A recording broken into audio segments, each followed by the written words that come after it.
bueno, pues a nombre del Seminario Universitario de Gobernabilidad y Gestión de la Universidad Nacional Autónoma de México, que depende de manera coordinada de la Secretaría de Desarrollo Institucional y de nuestra queridísima Facultad de Contaduría y Administración, les damos la más cordial bienvenida a esta interesantísima conferencia denominada Democracia, Ciudadanía y Pandemia por COVID-19.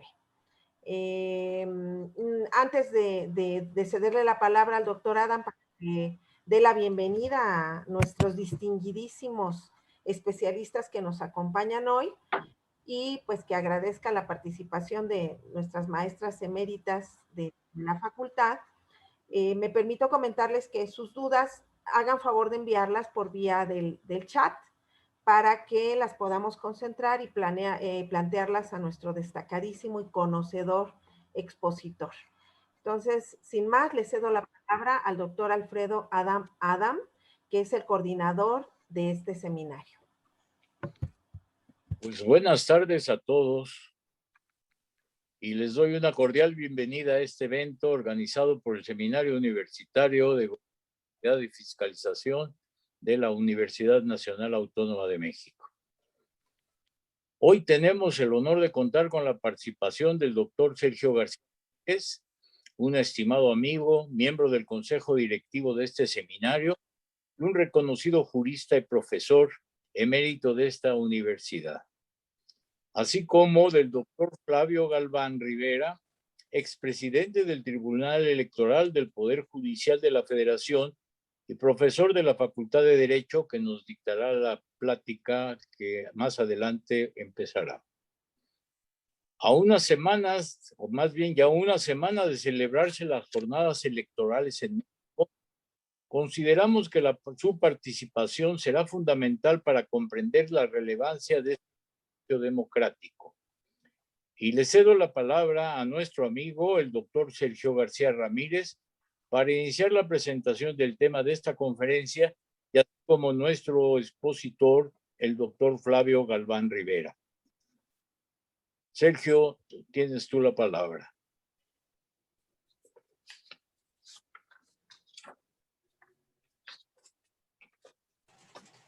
Sergio, ya está el micrófono. No podía yo entrar porque el hospedador no me daba acceso, según una leyenda que encontré aquí en mi pantalla. Probablemente leí mal, pero ya estoy adentro, me parece. Mil gracias por darme la oportunidad de hacer la presentación, que será muy escueta, muy somera, del conferenciante y de su tema. Quiero reconocer, como lo he hecho siempre en actos de esta naturaleza, el trabajo tan esforzado y tan inteligente que ha cumplido durante ya muchos meses, años, el Seminario Universitario de Gobernabilidad y Fiscalización, así como la Academia Universitaria de Fiscalización, bajo la coordinación esmerada, diligente de mi directo amigo, don Alfredo Adam, profesor emérito de la Facultad de Contaduría y Administración. El doctor Adam ha sabido convocar a un grupo de colegas, entre los cuales modestamente me cuento, para llevar adelante estas tareas, contando para ello con el entusiasmo, con la dedicación, con el patrocinio de la Facultad de Contaduría. Es de agradecerse ese patrocinio al señor director de la facultad y al cuerpo académico de esa gran institución universitaria. Grande por sus méritos y grande por su dimensión. Es la facultad que tiene mayor población estudiantil de la Universidad Nacional Autónoma de México. Merece pues un reconocimiento y hago el seminario universitario. En este caso, para mí es particularmente satisfactorio y honroso ser la presentación del conferenciante. Lo sería en todo caso por tratarse de un distinguido jurista, de un eminente jurista, pero además, y esto a mí me resulta muy halagador, por tratarse de un directo amigo, de un muy apreciado amigo de muchos años, de mucho tiempo. El doctor Flavio Galván Rivera, nuestro conferenciante de hoy, es un jurista especializado en derecho privado ante todo, pero que tiene una visión universal del orden jurídico. Es doctor en Derecho por nuestra universidad, la Universidad Nacional Autónoma de México, la Universidad de la Nación. Ha trabajado durante muchos años, años fecundos, años útiles, en la jurisdicción electoral. Esto es muy relevante. Primero, en el Tribunal de lo Contencioso Electoral, precedente de la actual magistratura electoral, y posteriormente en el Tribunal Electoral del Poder Judicial de la Federación. En ese enclave fue secretario de Estudio y Cuenta, fue magistrado y fue también digno presidente del Tribunal Electoral. Menuda tarea la del presidente, la de magistrado, quien quiera que sea, del Tribunal Electoral del Poder Judicial de la Federación. Creo que es un trabajo sobresaliente, es un trabajo que interesa al país en su conjunto siempre y particularmente en circunstancias como las actuales en que se ponen a prueba las instituciones democráticas, su solidez, su estabilidad, su credibilidad y su eficiencia. Yo respeto profundamente a esas instituciones administrativas y jurisdiccionales y estoy seguro de que cumplirán un papel eminente en el proceso electoral que se halla en marcha. Bueno, pues de todo esto ha sido protagonista don Flavio Galván Rivera.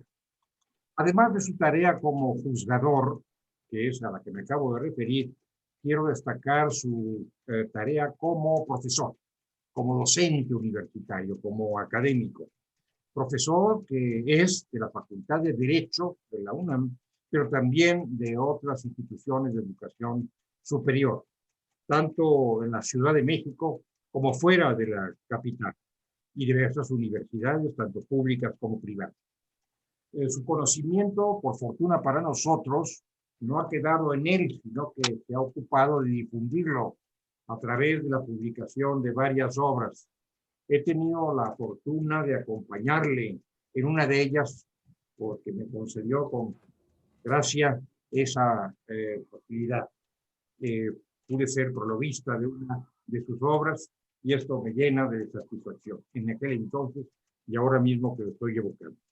Es autor de obras como son el Derecho Procesal Electoral Mexicano, las Lecciones de Derecho Electoral y Democracia Participativa, el Diccionario Electoral Legal, una obra muy valiosa que debiera estar en manos de todos los observadores y estudiosos del sistema electoral, otra obra que se llama Justicia Electoral a 25 años de distancia, que son menos años, aquellos que tiene de ejercerla don Flavio Galván Rivera, y algunos otros trabajos también en derecho privado y derecho electoral.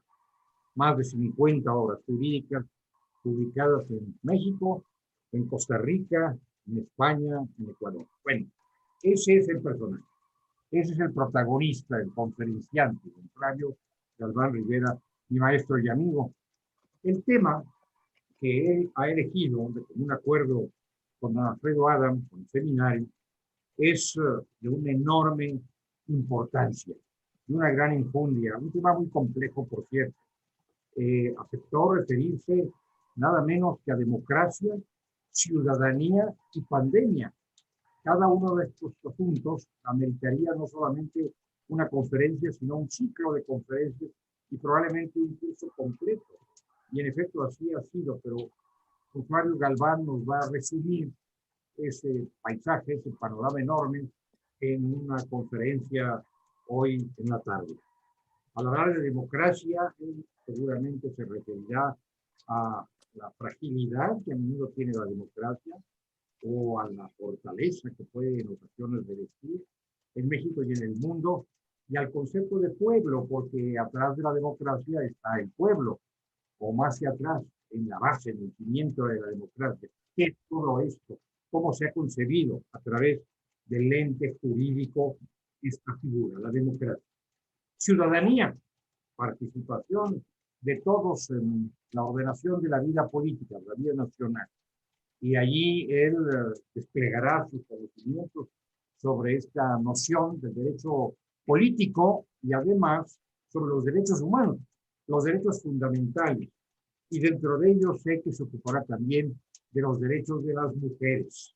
He tenido oportunidad de acercarme al texto que sirve de base a esta disertación y de encontrar ahí muy valiosos sugerencias.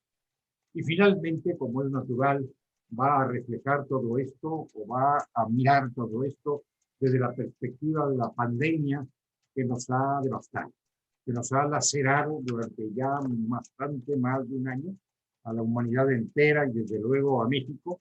Esa pandemia que es un espejo en el que nos miramos y que ha puesto en relieve dolorosamente muchas de nuestras más graves deficiencias, de nuestras carencias, de nuestras profundas carencias.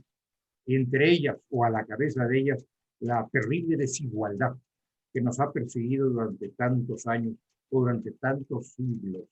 Esa desigualdad que, como característica de la patria de su tiempo, del México de su tiempo, que todavía no era el México de ahora, encontró el Barón de Humboldt hace un par de siglos. En fin, los males, dolores, los quebrantos, los padecimientos de la nación que se han exacerbado y puesto de manifiesto, este espejo en el que nos miramos, que es la pandemia. Todo ello será tema de don Flavio Galván Rivera. Ya verá él cómo lo organiza para poderse referir a tantas cosas en tan poco tiempo. Me gusta también, si ustedes me lo permiten, saludar y agradecer la presencia de tantos asistentes a esta conferencia. Entre ellos advierto a muchos amigos, caras amigas que uno puede ver en la pantalla. No quisiera mencionarles a todos porque podría correr el riesgo, correría el riesgo de omitir algunos, pero veo y me estimula mucho a don Miguel Concha, por ejemplo, a don Pedro Miguel Ángel Garita, también amigo de mucho tiempo, y a otros colegas y amigos del seminario y de la Facultad de Derecho. No quiero ir más lejos porque el tiempo no es mío, sino de don Flavio Galván y del seminario, y por lo tanto procedo a dar la palabra a quien la debe recibir, a quien la merece y la utilizará para ilustrarnos. Don Flavio Galván Rivera, bienvenido. Tiene usted la palabra. Gracias, maestro. Lo digo con todo respeto, con M mayúscula, con el cariño de siempre. Mi reconocimiento al doctor Alfredo Adam, coordinador de este seminario universitario de gobernabilidad y fiscalización de nuestra Universidad Nacional Autónoma de México, la Universidad de la Nación, que no se detiene ni ante hechos tan extraordinarios como la pandemia que sufre el planeta. Gracias al doctor Sergio García Ramírez por su generosa presentación. Escuchar palabras como las de él, de mi persona, siendo una de las cumbres más altas del universo jurídico, es un privilegio. Estaba pensando guardar silencio para que crean todo lo que nos dijo el maestro. Pero el compromiso ha sido asumido y habrá que agotar estos 45 minutos. Gracias también al equipo del doctor Alfredo Adam, que hace posible este tipo de actividades académicas que nos convoca a los ciudadanos y ciudadanas de la República. Un privilegio, perdónenme que no mencione a todos. He escuchado varios nombres de amigos, de juristas, de maestros. Permítanme por conducto de la maestra doctora Elvia Arcelia Quintana Roldán, darles un abrazo a todos, nuestra distinguida maestra e investigadora emérita. El tema efectivamente es un tanto complicado. Y ahora, además, en estos días, es lugar común hablar de todo en tiempo de pandemia o en tiempo de COVID-19. Pero es que efectivamente es un fenómeno que viene a modificar, que viene a afectar la vida de todo el género humano. Sabemos que en diciembre de 2019 surge este virus en China, que fue bautizado por la Organización Mundial de la Salud el 11 de febrero de 2020 con el acrónimo SARS-CoV-2 para identificar al coronavirus en su segunda versión. Y en la enfermedad como COVID-19 provocada por este coronavirus que se caracteriza por el síndrome de dificultad respiratoria aguda que ha causado tantos males en el género humano. La propia Organización Mundial de la Salud, el 11 de marzo de 2020, declaró la pandemia como un caso de emergencia de salud pública. Y en México, a partir de marzo también de 2020, advertimos el problema que ya había sido advertido en otras partes del planeta, en donde se ha declarado la situación de emergencia, el estado de excepción, el estado de catástrofe por calamidad pública o estado de emergencia sanitaria o incluso estado de alarma.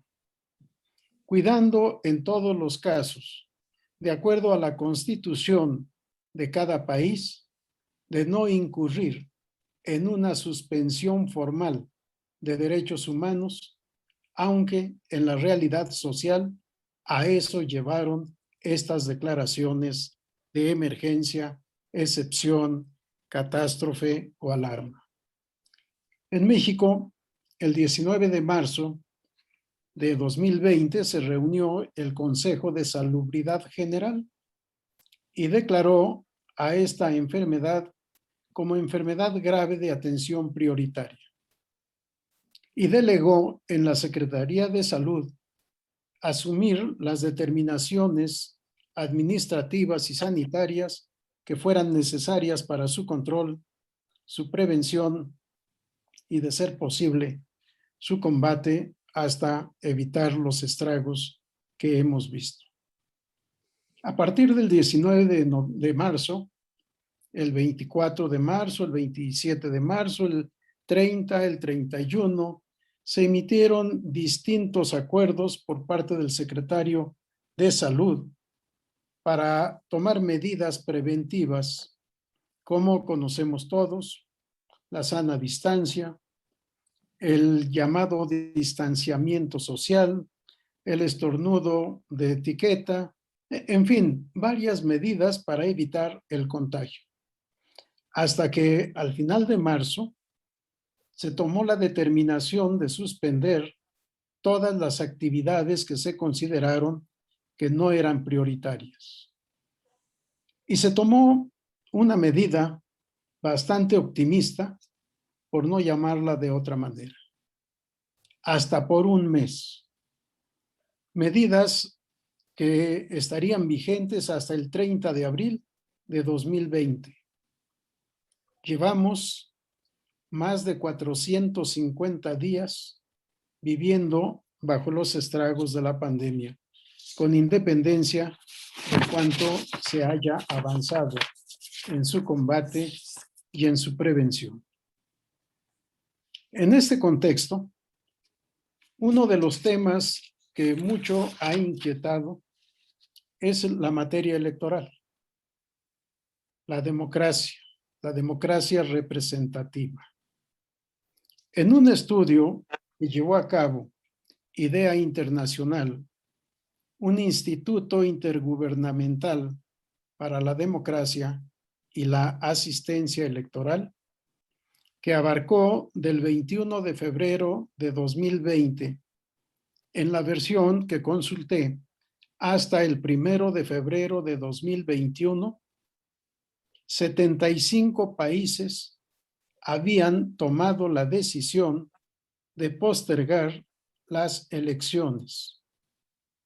en tanto que 105 países llevaron a cabo las elecciones de acuerdo a sus programas constitucionales y legales. Este estudio me ha llevado a plantear la pregunta: ¿elecciones sí o no en tiempo de pandemia? Y la conclusión a la que he llegado es que la democracia representativa no se puede contagiar de COVID, no puede entrar en cuarentena porque corre el grave riesgo, por deficiente tratamiento o por un mal tratamiento intencionado, de que sea intubada y que en breve plazo muera, como han muerto los sistemas democráticos en muchos países. Si la democracia no se puede contagiar de COVID-19, tenemos que llevar a cabo los procedimientos electorales. Planteaba el doctor García Ramírez el tema de democracia. Podemos encontrar muchísima literatura en esta materia.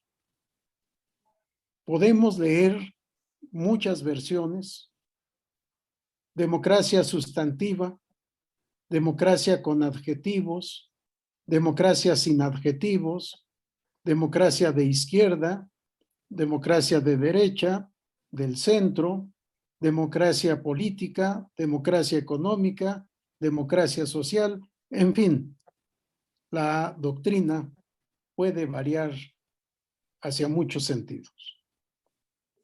Me parece que el mejor concepto de democracia sigue siendo el que tenemos en el artículo 39 de la Constitución.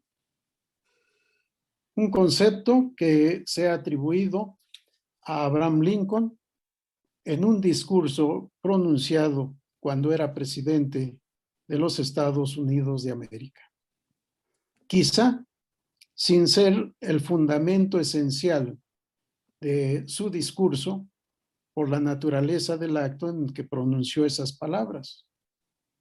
Democracia como gobierno del pueblo, por el pueblo y para el pueblo. Y así lo tenemos consignado en el artículo 39 de la Constitución. Gobierno del pueblo, gobierno para el pueblo y gobierno por el pueblo. Si esto se entendiera por los gobernantes, no tendríamos en México la cantidad de pobres económicamente que la estadística, con mucho dolor, arroja al conocimiento de todos. Y que la pandemia ha incrementado desafortunadamente con el desempleo, con la inactividad económica, con la falta de apoyo. Los que no estaban en esta situación se han sumado a esta estadística, de tal manera que queda la duda sobre el sistema democrático que vivimos. Gobierno del pueblo, por el pueblo y para el pueblo. Me hace pensar en la Constitución de Cádiz, en su artículo 13, al establecer que el fin del gobierno es la felicidad del pueblo. Si esta es la finalidad del gobierno y se estableció en el texto constitucional de la monarquía española desde hace más de 200 años, y esta constitución estuvo vigente en México, a pesar de que había iniciado el movimiento de independencia en septiembre de 1810, ¿cómo se puede explicar que después de más de 200 años no haya alcanzado el pueblo esa felicidad a la que tiene derecho? No obstante, que hemos asumido el sistema democrático desde que somos país independiente, desde que somos una república democrática, representativa y federal, con los paréntesis que hemos vivido de un sistema centralista y con las desviaciones constitucionales en el transcurso de la vigencia de la Constitución de 1917, que nos llevan más a un país unitario, a un país centralista, que a un país federal. Cuando la reforma electoral de 2014 todavía no era una realidad, sino una discusión en el Congreso de la Unión para poder proseguir el procedimiento establecido en la Constitución para la reforma. En una plática que magistrada y magistrados de la Sala Superior del Tribunal Electoral del Poder Judicial de la Federación en 2013 tuvimos con el presidente de la República, nos preguntó cuál era nuestra opinión sobre esa propuesta de reforma. Todo mundo expresó su opinión, yo guardé silencio y el presidente me preguntó de manera directa: Flavio, ¿cuál es tu opinión sobre la propuesta de reforma? Y le contesté lo que he repetido en otras ocasiones. Señor presidente, ¿qué le puedo decir que no le hayan dicho ya que ando diciendo por toda la República? Es una reforma inconstitucional. Me preguntó por qué. Le dije porque pretende, como un punto fundamental, la creación de un Instituto Nacional Electoral. Esto viene a romper con el pacto federal de que México es una república constituida con estados libres y soberanos en todo lo que hace a su régimen interior. Al establecer un Instituto Nacional Electoral, estamos centralizando toda la función estatal electoral. Será un órgano nacional y quedarán preteridos todos los institutos electorales locales. En consecuencia, quedarán sin finalidad, sin objetivo alguno, los tribunales electorales locales. Y solo habrá actividad para el Tribunal del Poder Judicial de la Federación. Se quedó inquieto con la idea, pero los temas no siempre son jurídicos, son de naturaleza política, y en 2014 tuvimos esta reforma que para mí vino a centralizar el sistema electoral mexicano, y lo estamos viendo ahora. Cuando decía yo que la democracia, y en especial la democracia política, para hablar de elecciones, no se puede contagiar de COVID, lo que tenía en mente es justamente estas decisiones de los 75 países del planeta que decidieron posponer elecciones. Algo que ya no quedó en el estudio de idea internacional es la decisión del Congreso de la República de Chile de abril de 2020, 3 o 4 de abril de 2020, de 2021, de posponer la elección tanto de elecciones municipales como de gobernadores regionales y de convencionales constituyentes debido a la pandemia. No se llevó a cabo la elección, se pospuso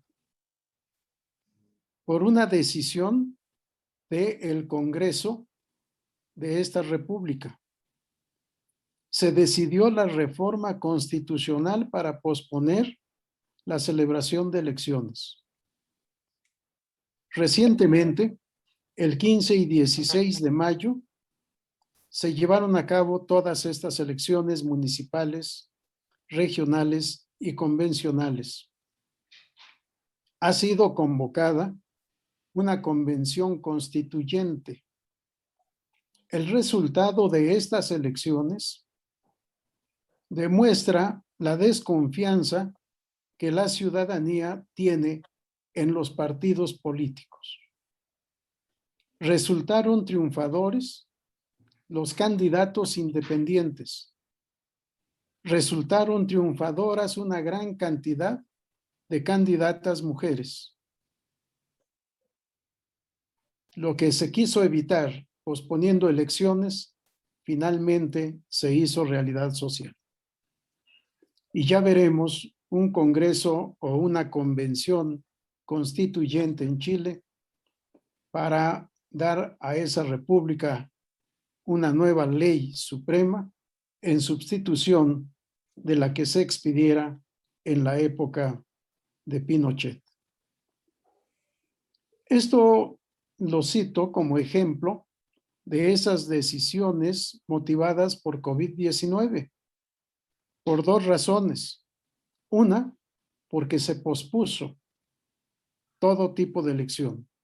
Y la otra, porque la decisión la tomó el Congreso Constituyente, el Congreso de la República, a través de una reforma constitucional para poder diferir elecciones.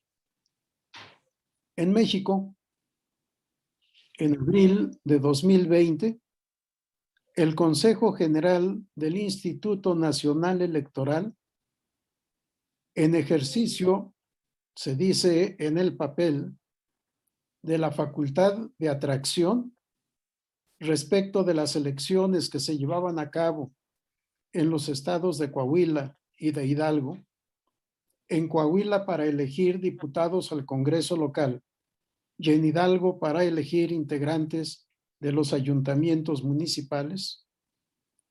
Reitero, el Consejo General tomó la determinación de suspender los dos procedimientos electorales ordinarios. Se dijo en el acuerdo correspondiente, ejerciendo facultad de atracción. Desde ese momento yo califiqué de inconstitucional el acuerdo y de inexistente la facultad atraída. En México no tenemos, que yo sepa, una sola disposición en la Constitución Federal y en las leyes generales electorales, ninguna norma que prevea la suspensión de procedimientos electorales. No hay órgano de autoridad que tenga la facultad de suspender un procedimiento electoral. Si bien es cierto que estoy invocando leyes federales, Constitución Política de los Estados Unidos Mexicanos y leyes generales electorales, Ley General de Instituciones y Procedimientos Electorales y Ley General sobre Partidos Políticos, fundamentalmente, sin invocar una constitución local o la legislación electoral de las entidades federativas, por una simple y sencilla razón. El artículo 116, fracción cuarta de la Constitución Federal, establece, de conformidad con las bases establecidas en esta Constitución y las leyes generales en la materia, las constituciones y leyes de los estados en materia electoral garantizarán que, y viene el catálogo de temas a los que se deben referir las constituciones locales y leyes electorales locales. Pero de ninguna manera podrán contradecir el pacto federal ni las leyes generales electorales por disposición constitucional. Para mí, esta es otra norma constitucional inconstitucional. Perdón, porque muchos dirán que es incongruente que califique de inconstitucional lo que está en la Constitución. Pero no es lo mismo el texto original de la Constitución que las reformas elaboradas con posterioridad. No es lo mismo el trabajo del Congreso Constituyente ni la naturaleza del Congreso Constituyente con el trabajo y la naturaleza del poder revisor de la Constitución. De tal manera que lo que haga el poder revisor de la Constitución puede ser incongruente, contradictorio de lo establecido en el texto original de la Constitución. De ahí que añade que son reformas constitucionales inconstitucionales. Son reformas que contradicen el principio de federalismo en materia electoral. Bien, pero decía, el Consejo General determinó suspender las elecciones en Coahuila y en Hidalgo, sin ningún fundamento constitucional, sin ningún fundamento legal. Pudo haber aducido, como se adujo, la situación de mala salud pública nacional. Es cierto, la pandemia causó tantos estragos que de facto podía justificar la suspensión de procedimientos electorales, pero no de derecho. En todo caso, tendría que haber una reforma constitucional para poder suspender esos procedimientos electorales. ¿Por qué afirmo esta situación? El invocado artículo 116, fracción cuarta, inciso A, de la Constitución Federal establece que las elecciones de los gobernadores, de los miembros de las legislaturas locales y de los integrantes de los ayuntamientos se realicen mediante sufragio universal, libre, secreto y directo, y que la jornada comicial tenga lugar el primer domingo de junio del año que corresponda. Si los procedimientos electorales en Coahuila y en Hidalgo debieron ser el primer domingo de junio de 2020, no se pudo llevar a cabo esa jornada electoral por la suspensión decretada por el Consejo General. Y finalmente, sin haber cambiado las circunstancias de mala salud pública, sin haber cambiado los colores del semáforo epidemiológico en los dos estados, Hidalgo y Coahuila, en julio de 2020, el propio Consejo General, nuevamente de manera inconstitucional, determinó reanudar lo que había suspendido. Reanudar los procedimientos electorales en las dos entidades. Y señaló una fecha de octubre, si no mal recuerdo, 18 de octubre, para llevar a cabo la jornada electoral. ¿Con fundamento en qué? ¿En qué disposición constitucional o legal? Pero además, para poder completar el procedimiento electoral en ambas entidades de la República, tuvo que asumir determinaciones análogas a las establecidas en las legislaciones de los dos estados para elecciones extraordinarias, alegando que no eran elecciones extraordinarias, sino la reanudación de elecciones ordinarias. Todo esto es una enfermedad jurídica, un cáncer jurídico que afecta aparentemente por razones de falta de salud pública o de mala salud pública nacional, consecuencia de la pandemia. Y así está en los acuerdos del Consejo General, como no puede ser de otra manera. Efectivamente, es un hecho notorio que no hemos salido todavía de este mal de salud pública nacional. Pero insisto, lo que de facto se puede justificar, no se puede justificar de jure. Conforme a derecho, debió haber necesidad de una reforma constitucional, de una reforma excepcional. Y aquí es en donde abordo, en el trabajo escrito que acabo de entregar hoy en la mañana, un tema también muy importante que denomino silencio legislativo o inactividad legislativa. Si todo el problema de pandemia inicia en diciembre de 2019, si el primer infectado en México se conoce desde enero de 2019, con independencia de lo que se diga en los informes oficiales, pero si desde los días 20 de marzo de 2019 se han tomado ya algunas decisiones tomando en cuenta la declaración de la Organización Mundial de Salud sobre la pandemia, ¿por qué la inactividad legislativa? ¿Por qué el poder revisor permanente de la Constitución no asumir su responsabilidad y tomar las medidas correspondientes en la materia electoral?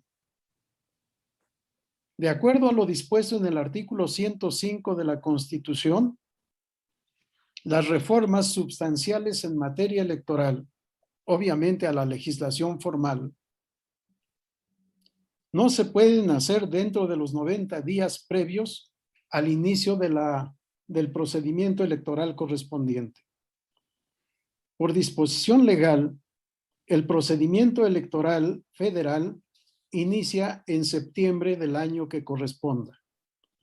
En este caso, septiembre de 2020.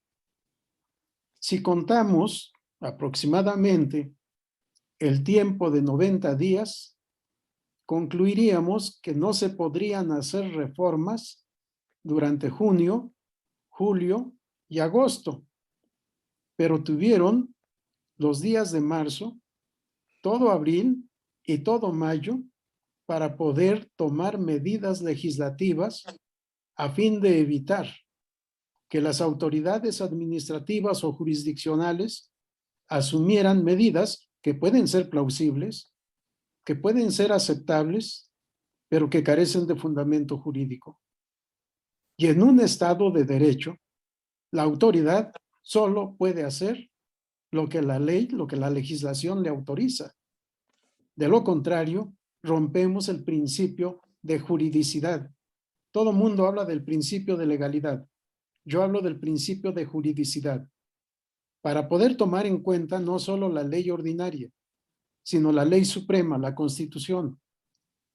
Pero en su caso también los tratados internacionales, los principios generales del derecho internacional de los derechos humanos, la jurisprudencia de los tribunales nacionales y de los tribunales internacionales, e incluso de la teoría jurídica. Por eso hablo del principio de juridicidad. Si hubo tiempo suficiente para legislar, ¿por qué esa irresponsabilidad? ¿Por qué esa omisión legislativa? Un Estado democrático que, déjenme decirles, para mí todo Estado debe ser democrático, porque el Estado, en mi opinión, es la organización jurídica y política de la sociedad. Y si el fin del derecho es el bien común, la justicia y la paz social con dignidad, y si la política tiene también como fin el bien común, no puede haber Estado si no hay derecho. Todo Estado es de derecho porque es la organización jurídico-política de la sociedad. Y si el fin del derecho y de la política es el bien común, la paz y la solidaridad, todo Estado necesariamente tiene que ser democrático. Más aún si aceptamos, como se acepta, a partir de la Declaración de los Derechos del Hombre y del Ciudadano de 1789, que la soberanía radica en el pueblo, en el elemento humano del Estado. Por tanto, en mi opinión, no puede haber Estado que no sea de derecho, no puede haber Estado que no sea democrático, no puede haber Estado que no tenga una constitución, escrita o no escrita. En todas estas disquisiciones he llegado a la necesidad de pensar que debe haber una reforma constitucional para poder prever, no para el caso concreto, sino para todo caso fortuito o caso de fuerza mayor, la facultad de algún órgano de autoridad administrativa o legislativa o jurisdiccional en su caso, que pueda de manera justificada determinar la suspensión de un procedimiento electoral, o mejor dicho, la posposición de un procedimiento electoral. Ojalá, por la salud de la democracia y por el bien de la República, nunca tuviéramos necesidad de una determinación así. Pero es oportuno pensar en integrar al texto constitucional esta posibilidad para evitar actos arbitrarios. Es importante también pensar en el ciudadano, porque al llevar a cabo el procedimiento electoral federal y todos los procedimientos electorales concurrentes que están a punto de agotar en la fase de campaña electoral dentro de casi 48 horas, el próximo miércoles será el último día de campaña electoral para el jueves entrar en la etapa de reflexión y el próximo domingo tener la jornada electoral. Este periodo de campaña electoral ha sido absolutamente atípico. No se han podido llevar a cabo y por eso mi preocupación por el silencio legislativo, no solo por la necesidad de prever la suspensión, sino para establecer reglas nuevas con una nueva realidad, y no me refiero al tema de pandemia, sino me refiero al desarrollo científico y tecnológico del planeta, me refiero al uso de redes sociales, entre otras cosas, de otras formas de comunicación social, para poder adecuar nuestra legislación electoral. Actualmente, el artículo 242, párrafo 2, de la Ley General de Instituciones y Procedimientos Electorales establece: se entiende por actos de campaña las reuniones públicas, asambleas, marchas y en general aquellos en que los candidatos o voceros de los partidos políticos se dirigen al electorado para promover sus candidaturas. Salvo el caso atípico del estado de Guerrero, yo no he visto en la República, en las 32 entidades federativas hay elecciones. En 30 para elegir diputados al Congreso local. En 30 para elegir integrantes de ayuntamientos, 29 para elegir integrantes de ayuntamientos municipales. En la Ciudad de México para elegir a quienes han de ocupar la alcaldía, cada una de las 16 alcaldías, más los cargos de concejales, 10 por cada demarcación territorial. Y además en el estado de Hidalgo se llevan a cabo elecciones extraordinarias en 2 municipios para elegir integrantes de ayuntamiento. Y en toda la República, dividida en 300 distritos electorales uninominales y en 5 circunscripciones electorales plurinominales, se llevan a cabo procedimientos electorales para poder integrar la nueva legislatura federal. Esto nos lleva a una conclusión. En este procedimiento electoral atípico, no se ha podido llevar a cabo la campaña electoral como está señalado en la ley. No se han podido celebrar reuniones públicas o asambleas o marchas. No se ha podido convocar a la ciudadanía de la manera multitudinaria como tradicionalmente la hemos conocido. ¿Por qué? Porque entre otras medidas preventivas para la salud pública, se prohibieron reuniones de más de 100 personas.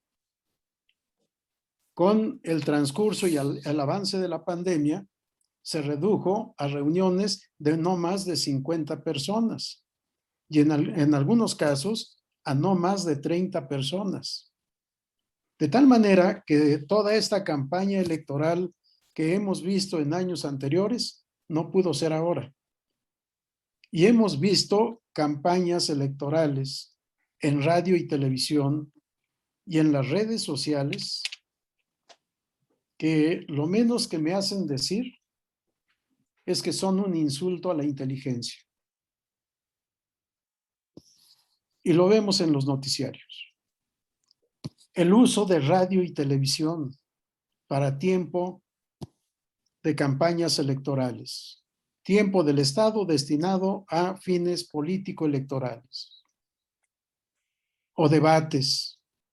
Hoy uno de mis amigos del Estado de Puebla se quejaba porque pocos miles de personas vieron el debate entre los candidatos a la presidencia municipal de Puebla.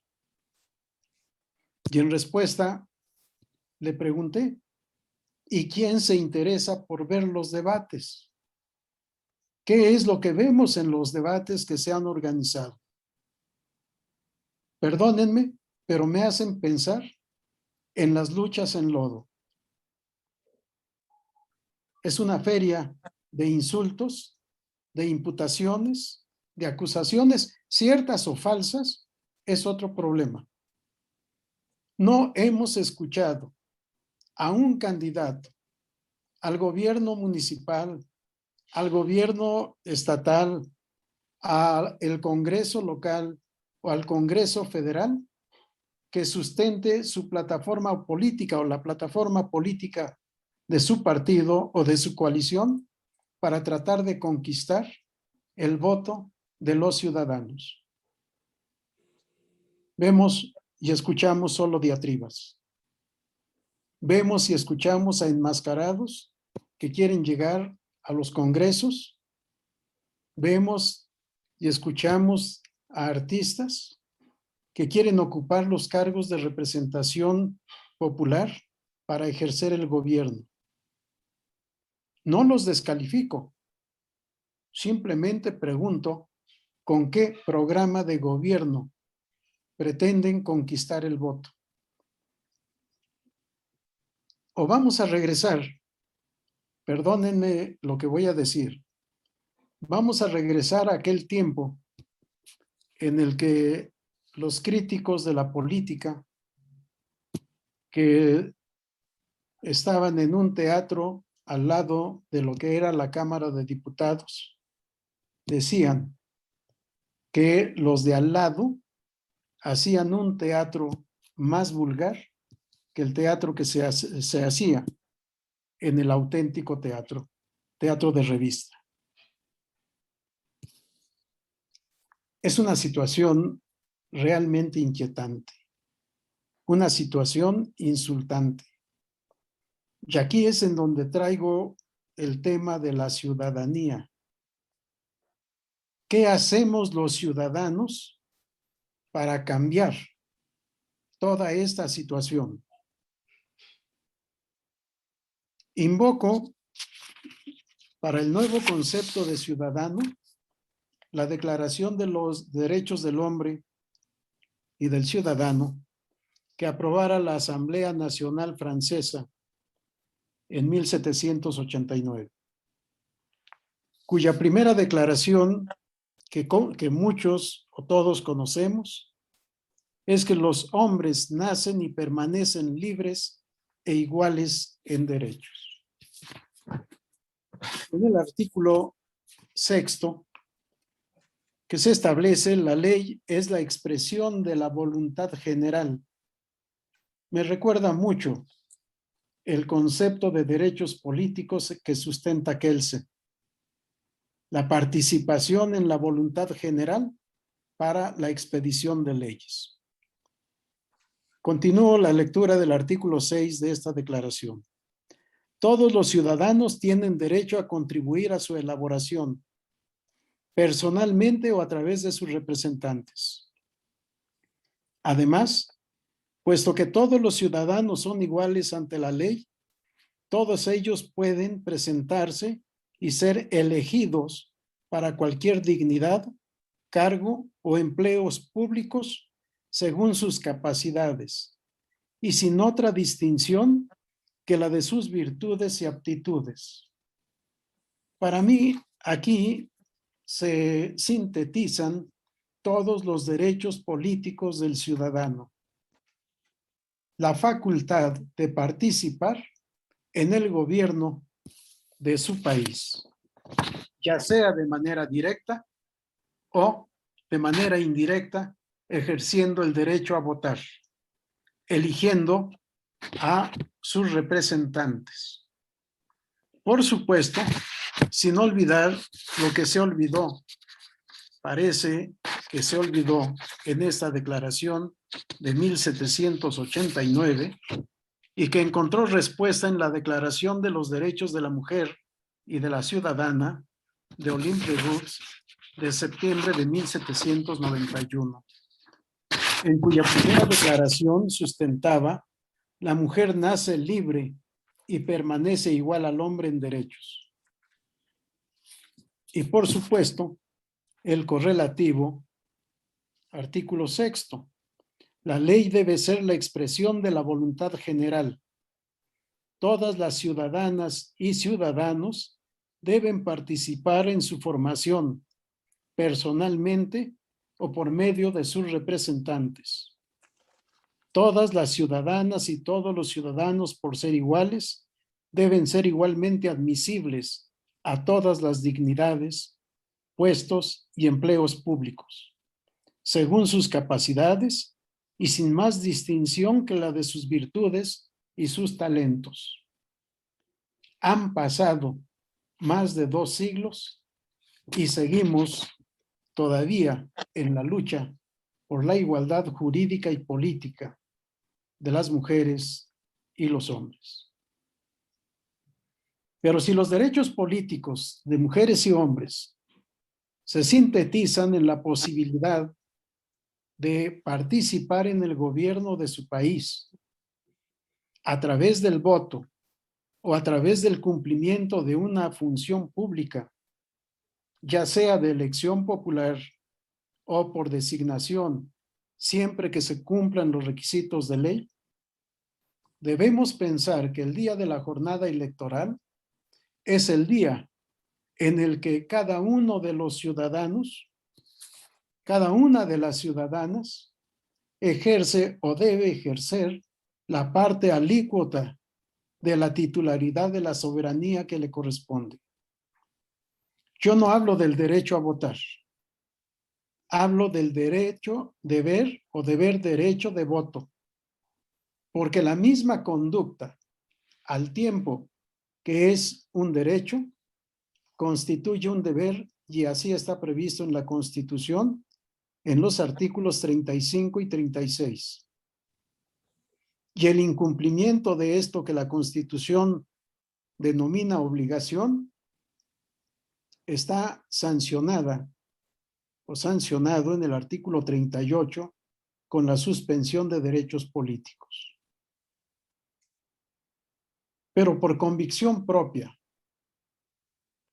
si hemos dejado de ser súbditos, si no somos gobernantes, sino gobernados, sino simultáneamente gobernantes, debemos tomar conciencia de esta función ciudadana.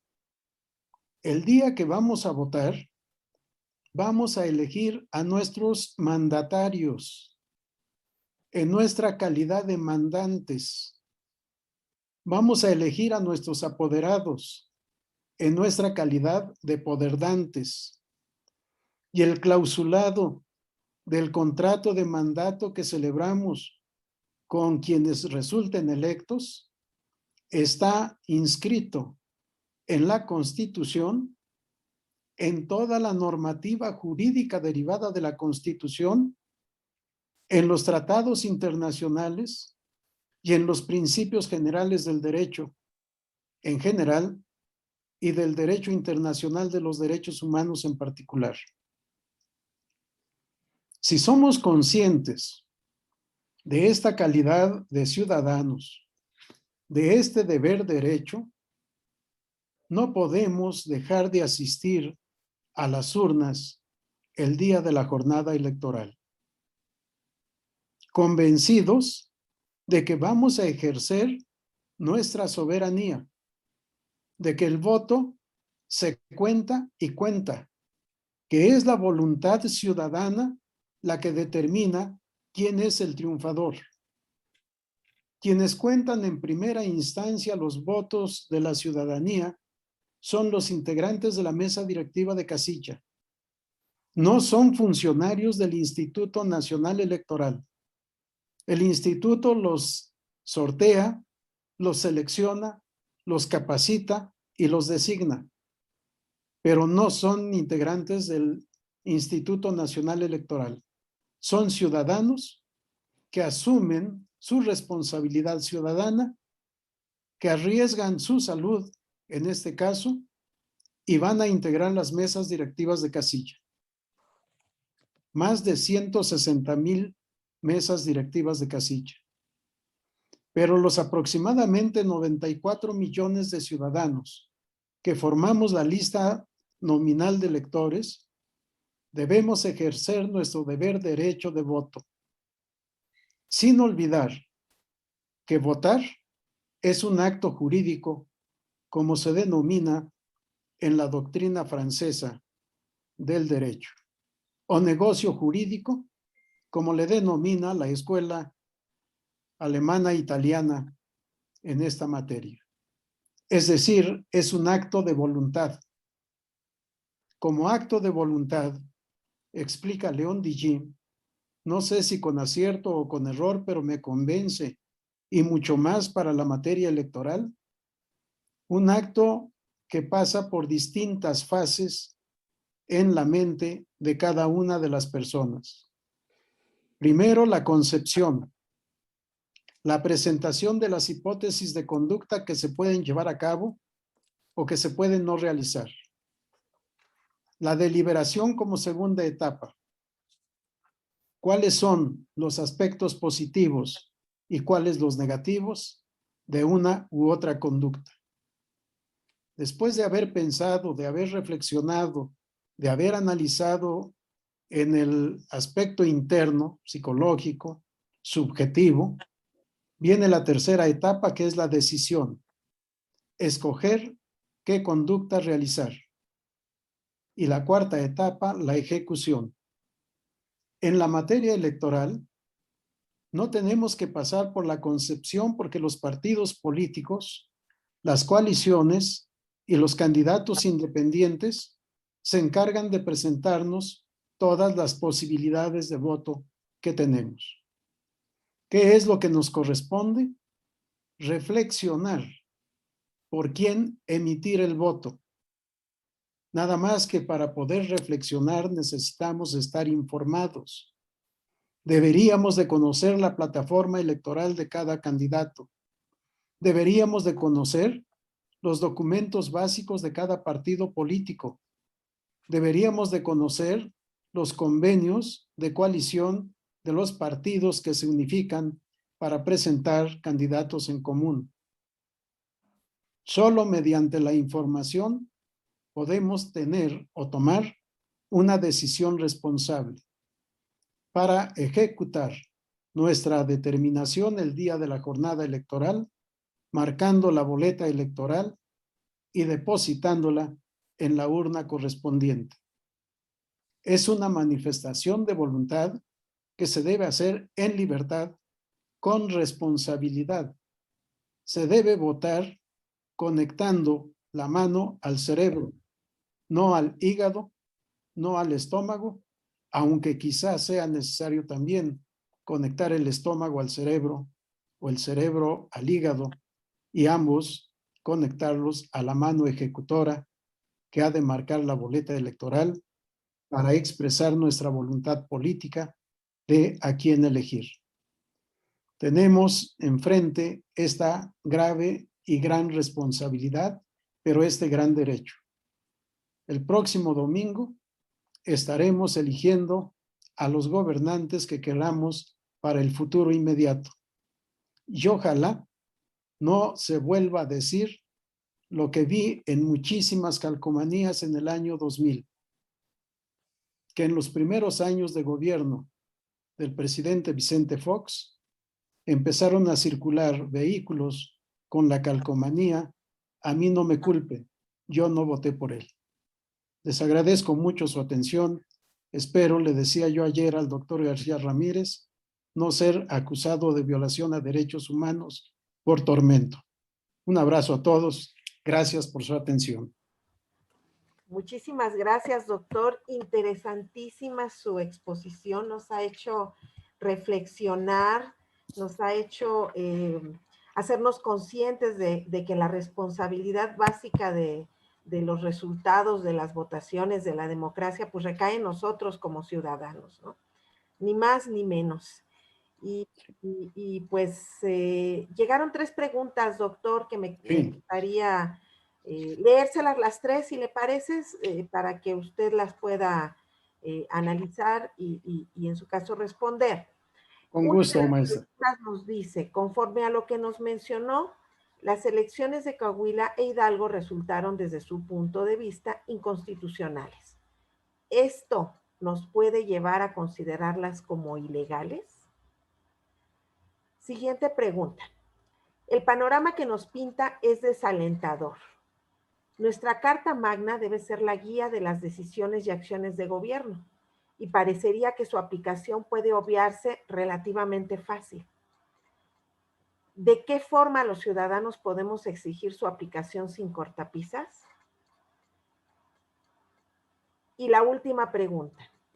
Efectivamente, la centralización de las funciones gubernamentales pues no es lo más deseable, pero no le da mayor estabilidad a un órgano que desde su creación ha sido cuestionado como lo es el INE, pero especialmente en estos días en que se ha planteado incluso la posibilidad de su desaparición. ¿No estaríamos aún en mayor riesgo si no estuviera centralizadas estas funciones? Esas son las 3 preguntas que llegaron, doctor. Gracias, maestra Aurea. Terribles preguntas que nos llevarían también mucho tiempo contestar. Mire, las elecciones de Coahuila e Hidalgo no es imputable a los ciudadanos, ni a los candidatos, ni a los partidos políticos la conducta del Instituto Nacional Electoral de haber suspendido y posteriormente ordenado la reanudación de las elecciones. Y las causas de nulidad se dan fundamentalmente por la conducta ilícita de o los partidos políticos o los candidatos o los electores. Aquí fue un acto de autoridad, un acto insuperable, se impugnó, pero finalmente la Sala Superior determinó que eran decisiones conforme a derecho y las confirmó, de tal manera que siendo cosa juzgada no se puede alegar como un caso de nulidad de la elección. Si la inconstitucionalidad fue de los acuerdos del Consejo General del Instituto Nacional Electoral, pero una vez que la Sala Superior del Tribunal Electoral del Poder Judicial de la Federación en sentencia determinó que eran conforme a derecho, se acabó la discusión y las elecciones fueron declaradas válidas y, por supuesto, los electos entraron en funciones. El tema del instituto, lo que yo califico efectivamente es la centralización. Si no mal recuerdo, fue el 15 de septiembre de 2018, cuando nos regalaron otra reforma constitucional inconstitucional. Se adicionó el artículo 73 de la Constitución para imponer al Congreso de la Unión el deber de expedir un código único de procedimientos civiles y familiares. Cuando en todas partes el derecho civil y el derecho familiar es derecho común, es derecho de cada región. En el caso nuestro, es derecho de cada entidad federativa. Cada estado legisla en esta materia. Sin embargo, el Poder Revisor Permanente de la Constitución decidió esta centralización. ¿Es bueno o es malo? No, no es el tema de si es bueno o es malo. Lo que yo digo es que contradice el principio federal contenido en el artículo 40 de la Constitución. Nada más. Quizá un estado unitario sea bueno. Bueno, cambiemos la Constitución, constituyámonos en un estado unitario y expidamos leyes unitarias. Sí, no es cosa de bondad o de perjuicio, de agravio o de maldad. Sí puede ser, o tan bueno es un estado unitario como un estado federal. Simplemente seamos congruentes. El tema del mayor riesgo si desaparece el instituto. Por supuesto, yo no soy partidario de que desaparezca el instituto. Cambió nuestra historia electoral en 1990.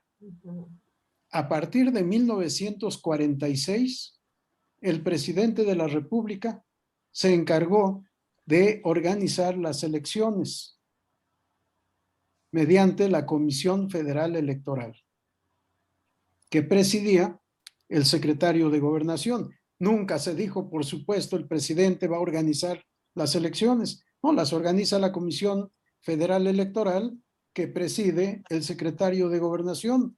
Y el secretario de Gobernación, por disposición, pues es un subordinado, un auxiliar del presidente de la República. Luego, entonces, por obediencia jerárquica, le corresponde acatar todo lo que diga el presidente. Por eso digo, en el escrito, el presidente organizaba y calificaba las elecciones. El sistema de autocalificación de los diputados y de los senadores, la calificación política de la elección de presidente. Vimos todo el desorden que se dio en 1988 y en 1994 en la Cámara de Diputados, erigida en colegio electoral para calificar la elección de presidente de la República. No, a mí los órganos con autonomía constitucional o constitucionalmente autónomos se han creado para evitar, para restar poderes indebidos al Ejecutivo Federal, para poder mantener un sistema de pesos y contrapesos equilibrado entre el judicial, el legislativo y el ejecutivo. Decía el doctor Jorge Carpizo sobre las facultades constitucionales y metaconstitucionales del presidente de la República. Si leemos un libro o algunos libros interesantes de Luis Espota, vamos a encontrar una narrativa de lo que era la política electoral de aquel tiempo. Recientemente, José Elías Romero Apis, en su libro El jefe de la banda, narra también muchos de estos casos de cómo se decidía la política electoral en el tiempo anterior a la existencia del Instituto Federal Electoral. Y por supuesto de los demás órganos constitucionalmente autónomos. No, los órganos u organismos, como yo digo, con autonomía constitucional deben subsistir, se les debe respetar, se deben fortalecer y se debe garantizar su presupuesto, porque ahí es en donde está el talón de Aquiles de estos institutos. ¿Por qué? Porque el Congreso determina a voluntad o a capricho cuál va a ser el presupuesto. Y si no, veamos la historia reciente de los institutos electorales y tribunales electorales de toda la República, salvo los federales. Y quién sabe, porque al Instituto Nacional Electoral también le están regateando el presupuesto para poder organizar la consulta popular y posiblemente el procedimiento de revocación de mandato para el año próximo. No, se deben fortalecer estas instituciones con autonomía constitucional. Se debe fortalecer su independencia, su existencia y funcionamiento a través de un presupuesto garantizado porcentualmente cada uno de los años. ¿Cómo hacer respetar el Estado de Derecho? Pues vayamos, entre otras cosas, vayamos a las urnas. Manifestemos nuestra voluntad. Elijamos a los gobernantes y en su caso presentemos las denuncias que correspondan también. Tenemos instituciones de derecho que nos permiten actuar conforme a derecho y enderezar lo que no está derecho. Tenemos posibilidades de hacerlo, por supuesto, pero tenemos que tomar conciencia de nuestra ciudadanía y del valor de nuestra conducta como ciudadanos y no caer en el ambiente de corrupción o en el ambiente desalentador de andar buscando migajas cuando llegamos a los 65 años de edad para no trabajar. No, tenemos que asumir una posición responsable y eso hará que el Estado de Derecho se fortalezca y pueda tener una vida realmente real, material, vigorosa, auténtica. Que la democracia económica, política y social sea realidad en el México de ahora, si no lo ha sido, como no lo ha sido en el México de ayer y de mucho tiempo atrás. Gracias por las preguntas. Espero haber contestado las inquietudes. Muchas gracias, doctor. No sé si antes de cederle la palabra al doctor Alfredo Adam para el cierre de la actividad, quisiera preguntarle al doctor Sergio García Ramírez si él quiere hacer algún comentario o pregunta o planteamiento final. No, preguntas, no, porque colmaríamos la paciencia de don Flavio Galván.